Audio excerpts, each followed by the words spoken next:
હાય મિત્રો, હું સુનિલ 26 વર્ષનો છું. હું દરરોજ જીમ જાઉં છું એટલે મારો શરીર ઠીકઠાક છે એવું લોકો કહે છે. મારા ઘરમાં મમ્મી, પપ્પા, કાકા, કાકી, મારી બહેન અને મારો નાનો ભાઈ છે જે 6ઠ્ઠી ક્લાસમાં ભણે છે.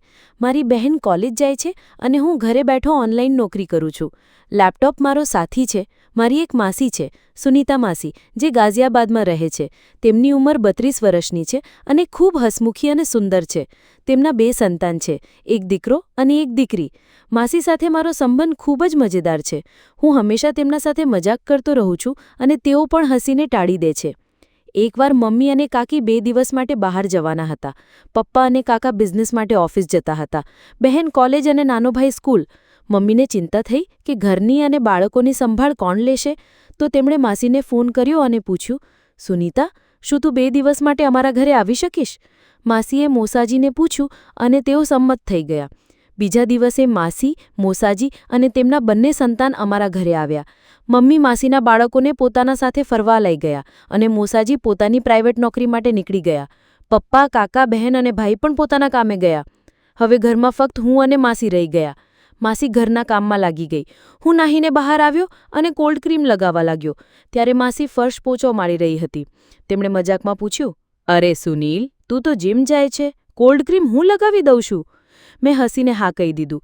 માસીએ મને સોફા પર બેસાડ્યો અને ખભા પર ક્રીમ લગાવી અને બોલ્યા, તું જીમમાં મહેનત કરે છે, પણ ખાવાનું તો હજી મમ્મીના હાથનું જ ખાય છે ને?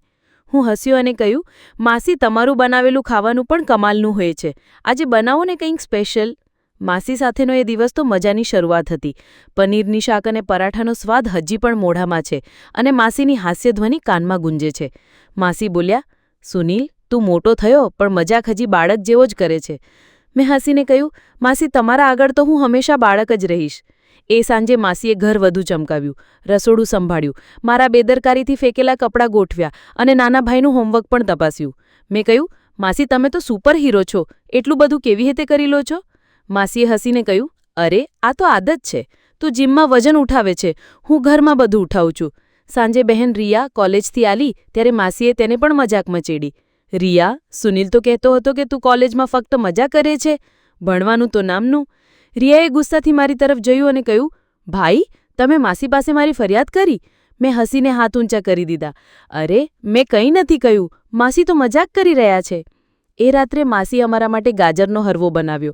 મેં મજા લઈને કહ્યું, માસી, તમે રોજ અહીં રહેશો તો હું જીમ છોડીને તમારું ખાવું ખાઈને જાડો થઈ જાઉં. માસીએ હસીને મારા માથા પર હળવો થપકો માર્યો અને કહ્યું, ચાલ ખાઈ લે અને ચૂપ રહે. જાડો થવાને પહેલાં તારું દિમાગ હળવો થઈ જશે. બીજા દિવસે સવારે માસીએ મને જગાડ્યો. હું ઊંઘમાં મસ્ત હતો, પણ માસી મારા રૂમમાં આવીને પડદા ખોલી દીધા અને કહ્યું, ઓઠ, જીમ જવાને હીરો, સૂર્ય અસ્ત થાય પહેલાં થોડું કામ પણ કરી લે. હું બળબડતો ઉઠ્યો અને નહાવા ગયો. બહાર આવ્યો તો જોયું, માસીએ મારા માટે નાસ્તામાં પનીરના પરાઠા અને લસ્સી બનાવી હતી. મેં કહ્યું, માસી, તમે તો મારી મમ્મીને પણ પાછળ મૂકી દીધી. માસીએ હસીને કહ્યું, અરે, તારી મમ્મીને ના કહેજે નહીં તો મને દાંટ પડશે. બપોરે માસી અને મેં સાથે મળીને ઘર સાફ કર્યું. મેં મજાકમાં કહ્યું, માસી, જો હું તમારી જેમ મલ્ટીટાસ્કિંગ શીખી જાઉં તો મારી નોકરીમાં પ્રમોશન પાક્કું.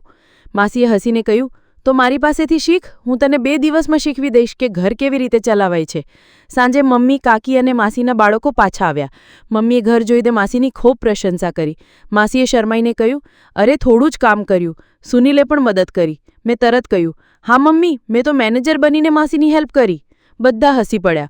એ 2 દિવસમાં માસીએ ફક્ત ઘર જ નહીં પણ મારા અને રિયા સાથે એટલા મજેદાર પળો વિતાવ્યા કે અમને લાગ્યું કે માસી હંમેશા અમારી સાથે જ રહે. માસી જતા પછી મેં વિચાર્યું કે આગામી વાર મમ્મી બહાર જશે ત્યારે માસીને ફરી બોલાવવી પડશે. જેનેકની